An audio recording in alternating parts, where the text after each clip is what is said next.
नमस्कार, मैं हूं प्रेम शंकर सिंह और आप देख रहे हैं मनकही। बिहार की राजनीति में एक नई गूंज सुनाई दी। ये गूंज किसी आम आदमी की नहीं, बल्कि राहुल गांधी के सबसे दुलारे चेले कन्हैया कुमार की आवाज है।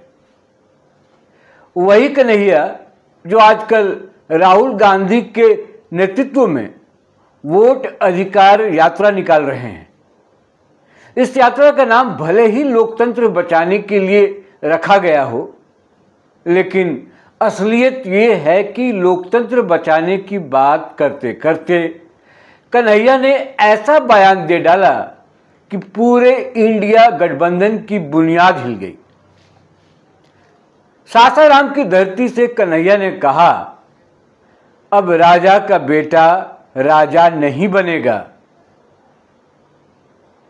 दोस्तों, ये एक वाक्य नहीं है, बल्कि सीधा तीर है, और ये तीर जिस पर जाकर लगा है उसका नाम है राहुल गांधी और तेजस्वी यादव।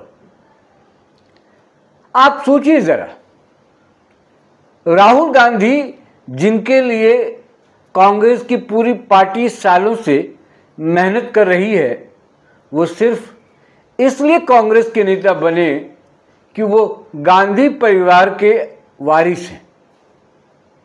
तेजस्वी यादव सिर्फ इसलिए बिहार में विपक्ष के बड़े नेता बने कि वो लालू यादव के बेटे हैं। यानी मेहनत शून्य, संघर्ष शून्य और सत्ता सीधा गोद में। लेकिन कन्हैया कुमार ने इस पूरे वंशवाद की राजनीति को बेनकाब कर दिया। उन्होंने कह दिया कि लोकतंत्र में अब राजा का बेटा राजा नहीं बनेगा। यह बयान अचानक नहीं आया। यह बयान सोच समझकर, योजना बनाकर दिया गया है, क्योंकि यह बयान वोट अधिकार यात्रा के दौरान आया, जिसका मकसद ही बताया गया था लोकतांत्रिक प्रक्रिया को बचाना। अब कन्हैया ने लोकतंत्र बचाने का जो पैगाम दिया, वही असल में सबसे ज्यादा लोकतांत्रिक है। उन्होंने कहा कि लोकतंत्र में जगह योग्यता और संघर्ष से मिलनी चाहिए, न कि खानदान के नाम से। इससे सबसे पहले किसको सीखने की जरूरत है, राहुल गांधी जी को या तेजस्वी यादव को? खैर, अब यह भी समझ लीजिए कि इंडिया गठबंधन की हालत क्या है। यह गठबंधन बना किस लिए था? बीजेपी को लोकतंत्र का पाठ पढ़ाने के लिए, यह कहने के लिए कि बीजेपी लोकतंत्र को खत्म कर रही है। लेकिन विडंबना देखिए, बीजेपी तो छोड़िए, अब तो गठबंधन के भीतर ही लोकतंत्र पर सबसे बड़ा सवाल खड़ा हो गया है। राहुल गांधी के दुलारे कन्हैया कुमार ने अपने ही साथियों को लोकतंत्र का पाठ पढ़ा दिया। यानी इंडिया गठबंधन बीजेपी को वोट अधिकार यात्रा के जरिए लोकतंत्र का पाठ पढ़ाने निकला था, लेकिन खुद ही पाठ पढ़ना पड़ गया। और पाठ भी कोई और नहीं, बल्कि उसी गठबंधन का चेहरा पढ़ा रहा है, जिसका नाम कन्हैया कुमार है। याद रख लीजिए मित्रों। ये मत समझिए कि कन्हैया ने यह बयान ऐसे ही दे दिया बिना सोचे समझे। बड़ा ही सोच समझकर बयान दिया गया। यह बयान साफ साफ तेजस्वी यादव को औकात दिखाने के लिए दिया गया है। आज की तारीख में बिहार की राजनीति में तेजस्वी ही विपक्ष के सबसे बड़े दावेदार माने जाते हैं। अगर कन्हैया को अपनी पहचान बनानी है, अपनी दावेदारी ठोकनी है, तो उन्हें तेजस्वी से भिड़ना ही होगा, और उन्होंने वही कर दिखाया। भले ही राहुल गांधी को इस बात की भनक तक न हो क्योंकि राजनीति कन्हैया कुमार को आती है और उनको ये यात्रा अभी लंबी करनी है। इसलिए इशारों इशारों में तेजस्वी यादव को बता दिया कि ये बिहार की राजनीति जो बार बार मुझसे दूर करने की कोशिश करते हो, ये तुम्हारी बपौती नहीं है। बड़ा ही शानदार तरीके से कन्हैया कुमार ने समझा दिया। सोचिए, तेजस्वी का पूरा राजनीतिक करियर क्या है। वो कभी छात्र राजनीति में नहीं दिखे, कभी बड़े संघर्ष का हिस्सा नहीं बने, एक समय क्रिकेट खेलते खेलते अचानक राजनीति में आ गए और सीधे विधायक, फिर उप मुख्यमंत्री और आज विपक्ष के नेता बन बैठे, सिर्फ इसलिए क्योंकि वो लालू यादव के बेटे हैं। याद करिए, जब लालू यादव जेल गए तो जनता ने किसी आम कार्यकर्ता को सीएम बनाने की मांग नहीं की, बल्कि सत्ता सीधी राबड़ी देवी को थमा दी गई और अब वही सिलसिला तेजस्वी तक चला आया। यही तो है असली वंशवाद, यही तो है लोकतंत्र का अपमान।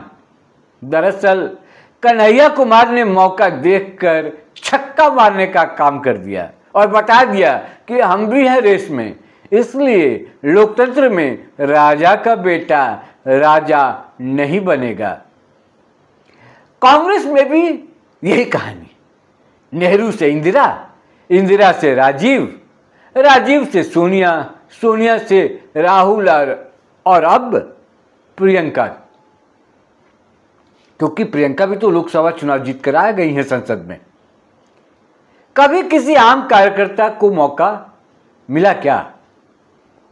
लाखों कांग्रेस कार्यकर्ता आज भी पसीना बहाते हैं, लेकिन कुर्सी पर बैठते हैं सिर्फ वही लोग जिनके नाम है, जिनके नाम के आगे गांधी जुड़ा है।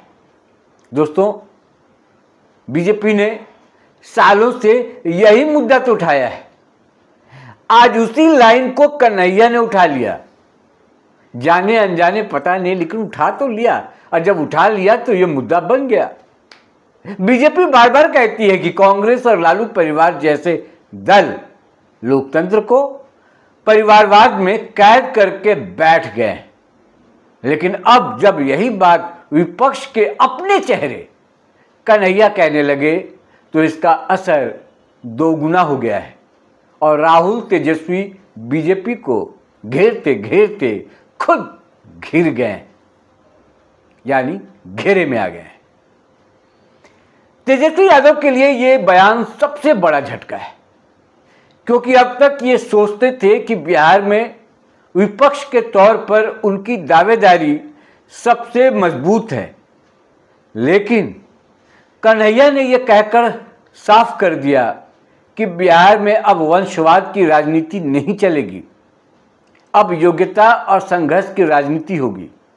और आप मुझे चाहें न चाहें, बिहार में मैं आपके लिए सबसे बड़ी चुनौती बनने वाला हूं।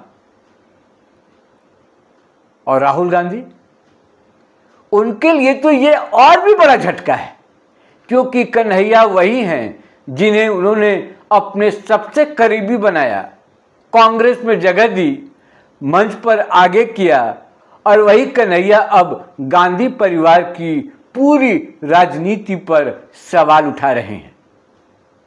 ये बयान जनता के बीच क्यों गूंज रहा है जानते हैं?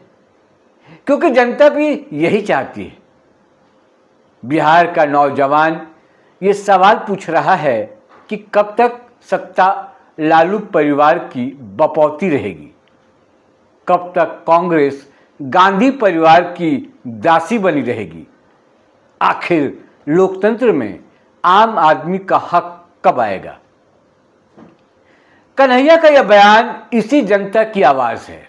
यही कारण है कि लोग इसे दिल से सुन रहे हैं। अब आप सोचिए, अगर तेजस्वी यादव जवाब देंगे तो और फंसेंगे नहीं और कहेंगे कि हम लालू के बेटे हैं, इसलिए जनता हमें चाहती है, तो जनता को लगेगा कि सच में वो वंशवाद पर टिका है और अगर चुप रहेंगे तो लगेगा सच वही है जो कन्हैया कह रहे हैं।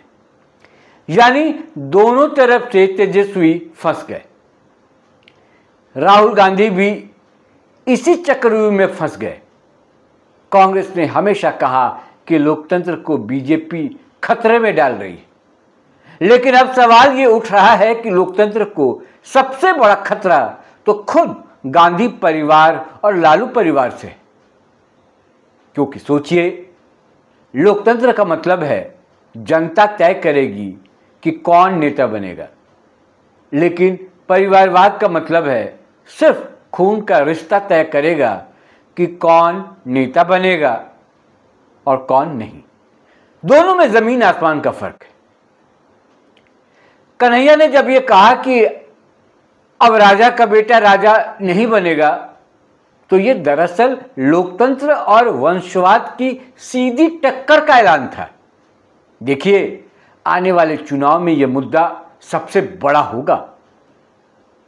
एक तरफ रहेंगे राहुल गांधी और तेजस्वी यादव जैसे वंशज नेता जो वंशवाद पर टिके हैं, और दूसरी तरफ रहेंगी बाकी पार्टियां जैसे कि बीजेपी। जनता को तय करना होगा कि वो किसके साथ हैं, बीजेपी, कांग्रेस, आरजेडी। अगर जनता लोकतंत्र को सच में बचाना चाहती है तो उसे वंशवाद को खत्म करना होगा, क्योंकि सच यही है कि लोकतंत्र और वंशवाद साथ साथ नहीं चल सकते। याद रखिए, कन्हैया ने यह बयान किसी राजनीतिक बहस में नहीं बल्कि वोट अधिकार यात्रा में दिया है। यानी लोकतंत्र को बचाने की यात्रा में उन्होंने लोकतंत्र की असली परिभाषा समझाई है। इंडिया गठबंधन बीजेपी को पाठ पढ़ाने निकला था, लेकिन सच यही है कि अब उन्हें खुद ही पाठ पढ़ना पड़ रहा है, और पाठ पढ़ाया है राहुल गांधी के सबसे प्यारे, सबसे दुलारे कन्हैया कुमार ने। तेजस्वी यादव को औकात दिखाने के लिए, राहुल गांधी को आईना दिखाने के लिए और वंशवाद को चुनौती देने के लिए। यही है असली सियासत का मोड़, यही असली लोकतांत्रिक चुनौती, और यही है बिहार की राजनीति का नया रास्ता। और सिर्फ बिहार की ही बात क्यों करें, पूरे हिंदुस्तान के लिए। अब मैं आपसे पूछता हूं, क्या आप मानते हैं कि लोकतंत्र को बचाने के लिए वंशवाद का अंत होना जरूरी है? क्या आप मानते हैं कि कन्हैया कुमार ने सही कहा कि अब राजा का बेटा राजा नहीं बनेगा? संदर्भ क्या था मुझे नहीं पता, लेकिन कन्हैया कुमार ने सच कह डाली, सच बोल डाला उस मंच से जहां पर लोकतंत्र को खतरे में डालने वाला बताया जा रहा था बीजेपी को। क्या बिहार की राजनीति सच बदलने वाली है? आज इस वीडियो में इतना ही। फिर आपसे मुलाकात होगी किसी और मुद्दे के साथ, किसी और विषय के साथ। मुझे दीजिए इजाजत। नमस्कार।